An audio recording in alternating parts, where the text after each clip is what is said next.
இளையாங்குடி ஊரோடைய முன்னோர்கள் நமக்காண்டி சேர்த்து வைக்கப்பட்ட சொத்து தான் இந்த ஊரணிகள்.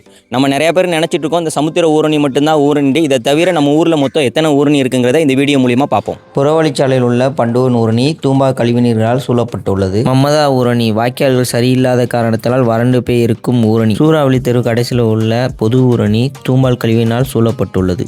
சாலையூர் எலுமிச்சை ஊரணி தெருவில் உள்ள எலுமிச்சை ஊரணி. சம்பை ஊரணி 40 வருடங்களாக குப்பை மேடாக இருந்ததை தூர்வாரப்பட்டு இன்றைக்கு பார்த்தீங்கன்னா கருவை மலங்களால் சூழப்பட்டுள்ளது. சாலையூர் ஊரணி குப்பை கூலங்களாகவும் கழிவுநீர் குளமாகவும் கருவேலை மரங்களால் சூழப்பட்டுள்ளது.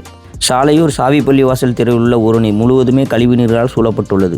இளையான்குடி பஸ் ஸ்டாண்டுக்கு அருகில் உள்ள தேவூரணி மிகவும் மோசமான ஒரு நிலைமையில் உள்ளது. வரத்து கால்வாய் இல்லாமல் வறண்டு போய் கிடக்கிறது. UPS கிரவுண்டுக்கு அருகில் உள்ள 7 வளைவு ஊரணி கழிவுநீர்களால் சூழப்பட்டுள்ளது. ஆர் முஸ்லிம் கால்பந்தாட்ட குழுக்கு அருகில் உள்ள அம்பலார் ஊரணி சரிவர பராமரிப்பு இல்லாமல் இருந்து கொண்டிருக்கிறது. மரமளப்பும் மழைப்பொழிவுன்னு சொல்கிறோம். நம்ம ஊரில் இத்தனை ஊரணிகள் இருந்தாலும் நம்மளால் மழைநீரை ஸ்டோரேஜ் பண்ண முடியல. ஏன் பண்ண முடியலன்னு பார்த்தீங்கன்னா நமக்கு போதிய வாய்க்கால்கள் சரியான முறைகள் இல்லை. அதே மாதிரி அனைத்து ஊரணிகளையுமே கருவையில் அதிகமாக உள்ளது. அதே மாதிரி பார்த்தீங்கன்னா சில ஊரணிகளை கழிவுநீர் சொல்லக்கூடிய தூம்பா தண்ணி அதிகமாக கலந்து இருக்கிறனால நம்மளால் மழைநீரை ஸ்டோரேஜ் பண்ண முடியாத சூழ்நிலை இருக்கிறோம். நமது ஊரில் 2013 2019 வரைக்கும் தண்ணீர் பஞ்சம் இருந்துச்சு. அப்படி இருக்கிற சூழ்நிலையில் அன்றைக்கு ஆட்சி புரிஞ்ச அதிமுக அரசாங்கம் என்ன பண்ணுதுன்னா குடிமரத்து பணிங்கிற ஒரு திட்டத்தை கொண்டு வராங்க. அதன் அடிப்படையில் நமது மாவட்ட ஆட்சியர் ஜெயகாந்தன் அவர்களும் பேரூராட்சி நிர்வாகமும் சமூக ஆர்வலர் இணைஞ்சு நம்ம ஊரில் உள்ள அனைத்து ஊரணிகளுமே தூர்வாரி சரி செஞ்சு மழை தண்ணியை ஸ்டோரேஜ் பண்ணாங்க.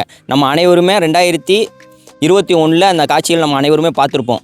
அதுக்கப்புறம் இன்றைக்கி 2026 ஆச்சு. அந்த ஊரணிகள் அனைத்துமே சரியான முறையில் பராமரிக்காமல் கருவேலைகளும் தூம்பா தண்ணிகளும் சரியான முறையில் வாய்க்கால் இல்லாத காரணத்தினால் ஊரணிகளுமே மிக மோசமான நிலைமையில் இருக்குது. மீண்டும் இந்த அனைத்து ஊரணிகளையுமே சரி செஞ்சு மழைநீரை சேகரிக்கிறதுக்கு திட்டங்கள் கொண்டு வந்தால் மக்களுக்கு பயனுள்ளதாக இருக்கும்.